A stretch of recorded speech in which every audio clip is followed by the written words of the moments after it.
Suburban train യാത്രക്കാർ തമ്മിലുള്ള തർക്കത്തിനിടെ കൊലപാതകം. കോളേജ് പ്രൊഫസറെ സഹയാത്രികൻ ആൾക്കൂട്ടത്തിനിടയിൽ വെച്ച് കുത്തിക്കുന്നു. 12 മണിക്കൂറിനുള്ളിൽ പ്രതിയെ പോലീസ് പിടികൂടി.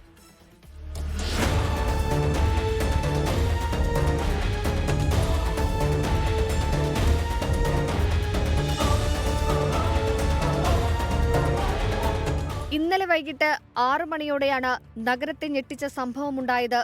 Church gate Borivali suburban train Malad സ്റ്റേഷനിലെത്തിയപ്പോഴാണ് തർക്കം തുടങ്ങിയതും കൊലപാതകത്തിൽ കലാശിച്ചതും. നല്ല തിരക്കുള്ള സമയമായതിനാൽ സ്റ്റേഷനിലേക്കിറങ്ങാൻ യാത്രക്കാർ തിക്കിത്തിരക്കി. ഇതിനിടെയാണ് കോളേജ് പ്രൊഫസറായ അലോക് കുമാറും ഓംകാർ ഷിൻഡെ എന്നയാളും തമ്മിൽ തർക്കമുണ്ടായത്. കത്തിയെടുത്ത് പ്രൊഫസറുടെ വയറ്റിൽ പ്രതി കുത്തിയിറക്കി.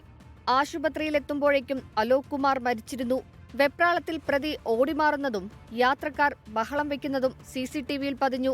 പ്രതിയുടെ മുഖം വ്യക്തമായി മനസ്സിലായതോടെ പോലീസിന് കാര്യങ്ങൾ എളുപ്പമായി. കുരാർ എന്ന സ്ഥലത്ത് വെച്ച് പ്രതിയെ പോലീസ് പിടികൂടി. ദിവസവേതനത്തിന് ജോലി ചെയ്യുന്ന ആളാണ് പ്രതി ഓംകുമാർ ഷിൻഡെ. വിലേ പാർലയിലെ ഒരു കോളേജിലെ പ്രൊഫസറാണ് അലോക് കുമാർ. 24 മുംബൈ. ലോകത്തെവിടെയായാലും ഏത് സമയത്തും 24 വാർത്തകളും ഓഗ്മെന്റഡ് റിയാലിറ്റി പാക്കേജുകളും എക്സ്പ്ലെയിനറുകളും വിശദമായി കാണാൻ ഞങ്ങളുടെ YouTube ചാനൽ നിങ്ങൾക്ക് സബ്സ്ക്രൈബ് ചെയ്യാം.